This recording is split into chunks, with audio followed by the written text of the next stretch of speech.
Hi there, this is Rebecca, DTI Academy Manager at Digital Thinker. In today's video, I'll show you how to attach a report to an email notification. Here's the scenario. When a physical inventory is approved, an email notification is sent to the storeroom manager. They've requested that the physical inventory discrepancy report be attached to the email for quick reference. Let's walk through the steps to set this up. First, we need to update the email template. On the email template screen, you may have noticed a field where you can specify which report to include. We'll use this field to attach the physical inventory discrepancy report.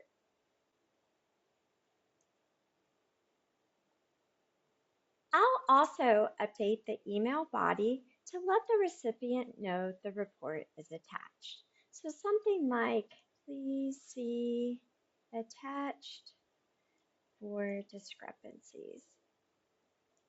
Great. Now that the template is updated, we need to configure the notification parameters. But first, we should check which parameters are required for the report. I personally start by reviewing the parameters on the report screen. So if we were to navigate to the physical inventory discrepancy report, essentially all I would need to populate is the physical inventory code or the physical inventory number. However, we don't know the parameter line number for the report. To find this, we can look on the report screen Parameters tab. So let's check this out together. The physical inventory discrepancy report is a base EAM report.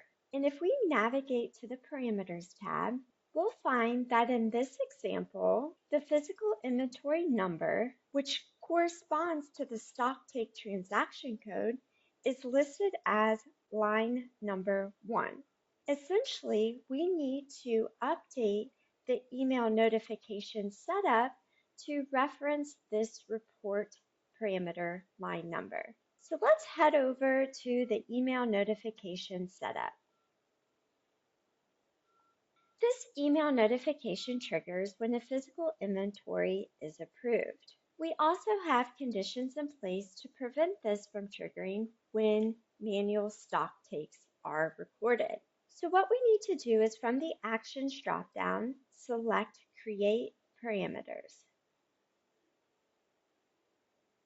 For the transaction code, which corresponds to the physical inventory number, we need to enter 1 for the report parameter line number. For reference, if you're setting up an email notification for work orders, the work order event code is report parameter line number 2 in the base print work order report. Now, before moving forward, a quick note. Depending on your setup, you may need to pass additional parameters to the report, such as the organization or department. Now, in our scenario, there's one more parameter we need to address. If you're having trouble attaching reports to your email notifications, make sure parameter 15 exists and enter :MP5 user as the column. This is crucial for generating the report correctly. With all the parameters in place, I'll go ahead and reactivate this notification. Next, let's approve a physical inventory so we can check out the updated email notification.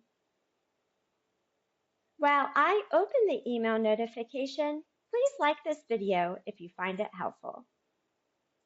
So I just checked my email and am happy to report that I received the notification with the physical inventory discrepancy report attached. If you're interested in attaching a report to an email notification, remember to update the report parameter line numbers and add parameter 15 for :MP5 user. Thanks for watching, and I hope you have a great day.